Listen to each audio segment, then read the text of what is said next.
Okay, now let's make a small change to this problem and then see what happens when the supply and the demand are not balanced.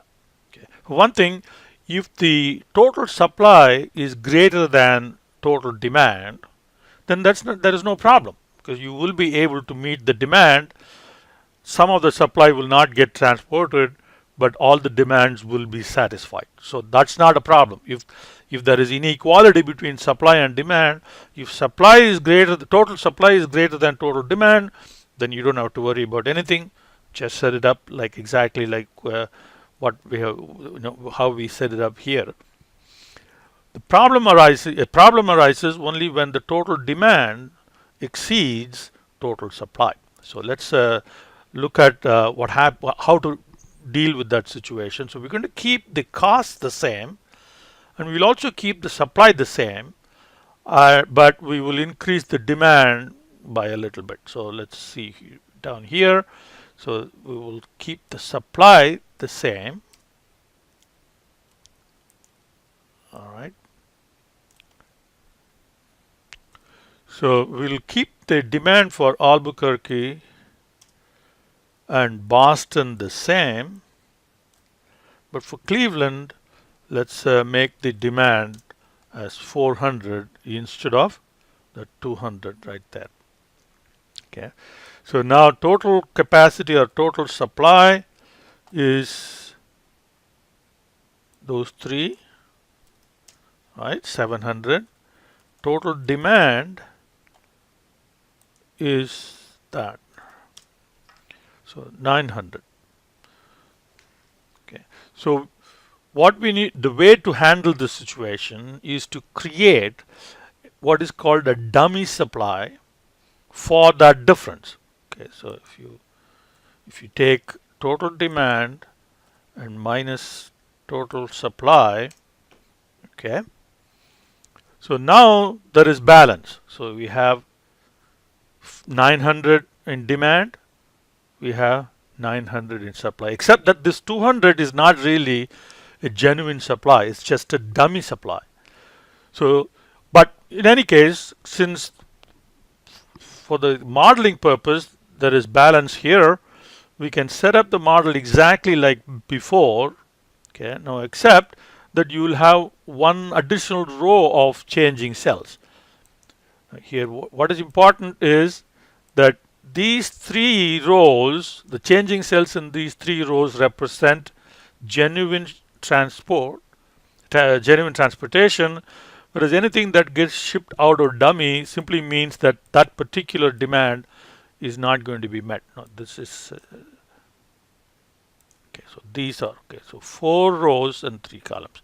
Now, how much gets shipped? Okay, so sum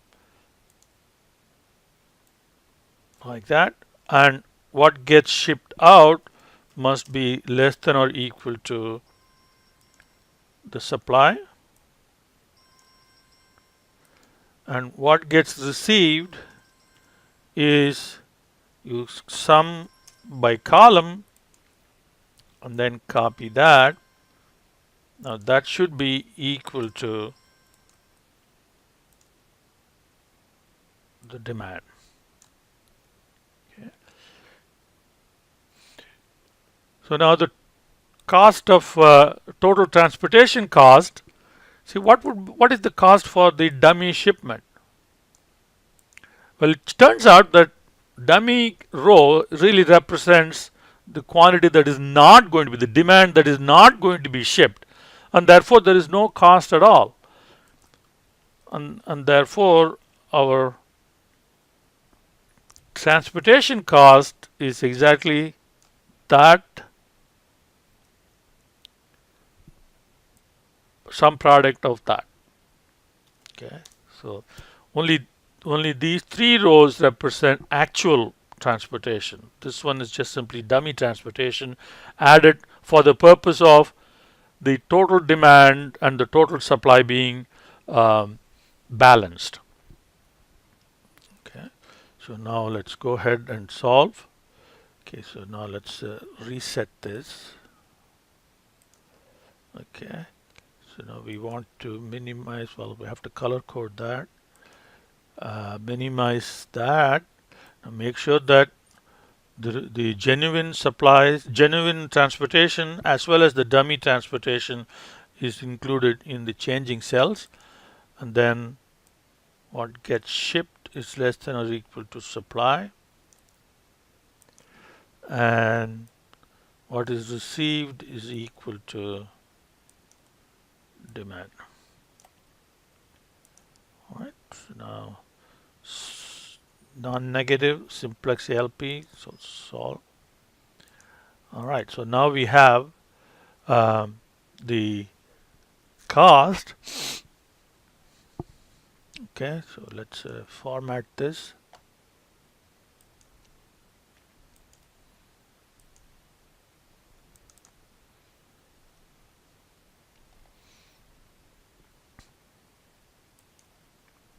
Color code.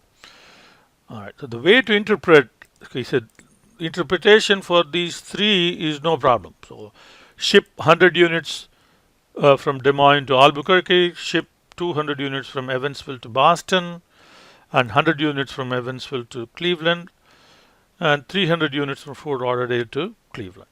All right. So now how do you interpret that number? Okay, so here we have a demand of 400 and the 400 demand of 400 and that is completely met. So Cleveland demand of 400 is met with genuine transportation. Okay. The demand of 200 for Boston, again genuine transportation into Boston, completely met. The demand for Albuquerque is 300. 100 is coming from a genuine transportation, but 200 is dummy. So which means the demand here is not going to be completely met. Only 100 of the 300 units of demand will be met. The 200 demand will be unmet.